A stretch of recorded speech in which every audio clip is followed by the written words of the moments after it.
In this video, I'd like to try to demonstrate how you can make a fairly good color photo from a black and white one. In other words, we want to try to turn this into this, from black and white to color. So let's get with it. Photoshop has a built-in colorizer, as they call it, but I find it falls far short of what you can do manually. So this video will concentrate on just using the manual technique.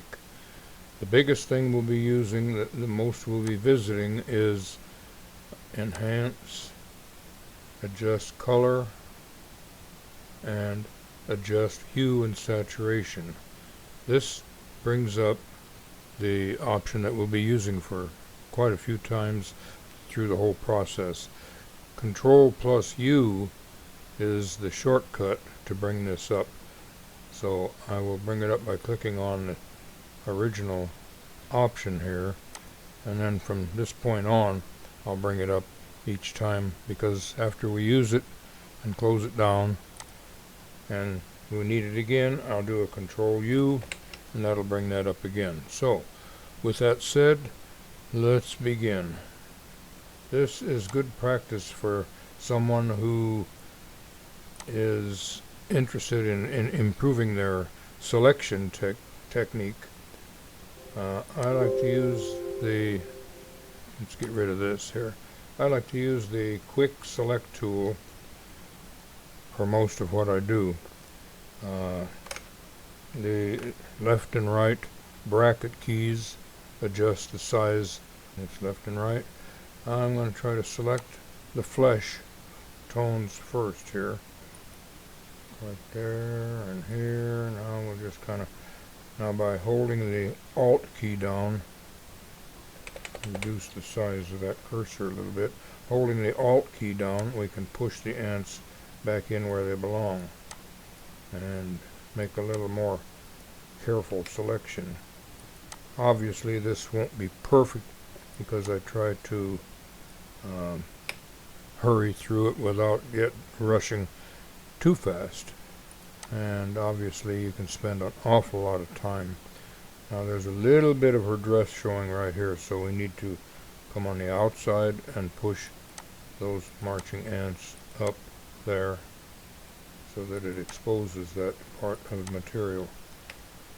So basically we've selected the flesh tones, so we're going to do the Control U, which brings up hue and saturation, and now we select this over here, Colorize, and we can manipulate these three hue, saturation, and lightness adjustments to where we achieve the closest to flesh color we can get.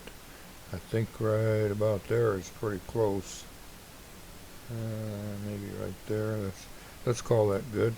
And then you can make it more saturated or less saturated too, like that, or like this. Let's leave it maybe about there. And then you can make it lighter or darker, whichever pleases you most. I think we'll leave that right there and call it good. And once we have that done, we hit the OK button. Now we can get rid of the marching ants. Keyboard control for that is Control D. That gets rid of those. Now, next thing we'll do is select her hair. I happen to know her hair is brown, and so we will select that best we can. And like I said, I'll be kind of hurrying a little bit here, and so you'll see a few imperfections possibly, but I'll try to show you the best I can. That's close enough, I think. Again, we hit the Control U and Colorize, and let's increase the saturation right now. That shows us the color better, and then we can reduce that again once we get, we're getting into the brown area there, kind of brown, red. That's oversaturated. So we'll reduce the saturation, and right there looks pretty close. Okay, if you're good with that, I am too. We'll stop right there with the hair, and once again hit the OK, and the keyboard commands once again are Control D to get rid of the marching ants. Next, let's try to select her dress, and we're still using the quick select tool over here on the left, and go in here and select what we can to get kind of wild, and unselect what we shoot past. I want to try to eliminate selecting that white doily part of the dress. I don't know what they call it, but that's what I call it. Looks like a doily.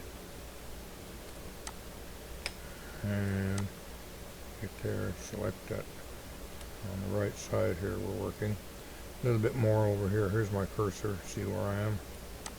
Okay. A little tiny cursor is needed here to come up here and get this little spot of material. So I'll go real small with the cursor, and there. Okay, now that's a little bit over, so I'm going to go back in there and push those back. Right there. So I think basically we've got the biggest share of the dress, except the edge here on our right, on her left shoulder. Push that out a little bit on that material too. And about there.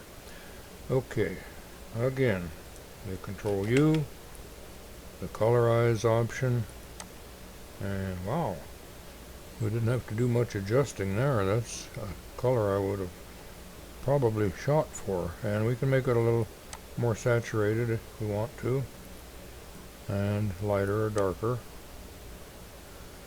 And what looks best? Let's leave it there, darker, okay? Alright, let's call that good. So, get out of here with the Control D again, get rid of the marching ants. We have this white here, but it stayed white pretty good. Should there be any color splattered around in there, the sponge tool works good to rub out any color, but we're pretty good shape here. I didn't see any color in there. So this is the sponge tool over here on the left. It's bunched together with the burn tool and the dodge tool. So sponge removes color, or will add color if you change the setting down here from desaturate to saturate. But in this case we wanted to desaturate. Okay, basically that's it, except for maybe a little vignette. I wonder if we can do the background by selecting her complete image. Let's try this real quick. I didn't plan on doing it, but let's do it while we're making the video. Okay, let's just get reckless here, and I know I'll miss some spots, so bear with me. Let's select all of the area here, and over here, down this arm. Whoops, clear out, so we gotta bring that back in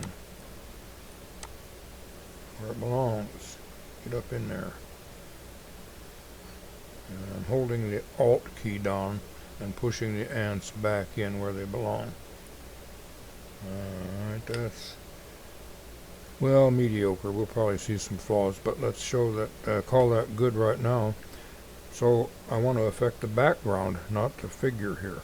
So to select the opposite of what we just selected, I hold the Shift, Control, and I for inverse key down. And what that does is select around here and all the area that I didn't select originally. Now we can go in there and affect that again with our Control U and choose Colorize, and we can affect the background however we decide to. Maybe lighter blue. You can go all different kind of shades here by sliding that hue slider back and forth here like this, and that just gives you an idea. Let's call it pretty good right there, and hit the OK. Hit the Control D for deselect, and basically we've got a color picture. I could go in there and use the dodge tool, which is down here with the burn tool and the sponge. Now I've selected the dodge tool, and I could go in and dodge the eyes a little bit to lighten them up and make the white in there a little whiter. There's color there, but the lighting in this picture wasn't the best, and her eyes didn't get illuminated like they should have, but that's a little brighter there. Okay, so basically that's what we ended up with. If you want to put a vignette around there, we can go to the guided, and down here is vignette. This is under the basics up here. Choose basics, go down to vignette effect, select that, and here we can do a white or black vignette. I think in the original we had the black, so we'll do that, and then you can adjust the intensity of it with the slider over here on the right. Go to the left and it's lighter, go to the right and it's darker. Call that good right about there. Okay, I think that's basically what I can show about how to colorize a photo.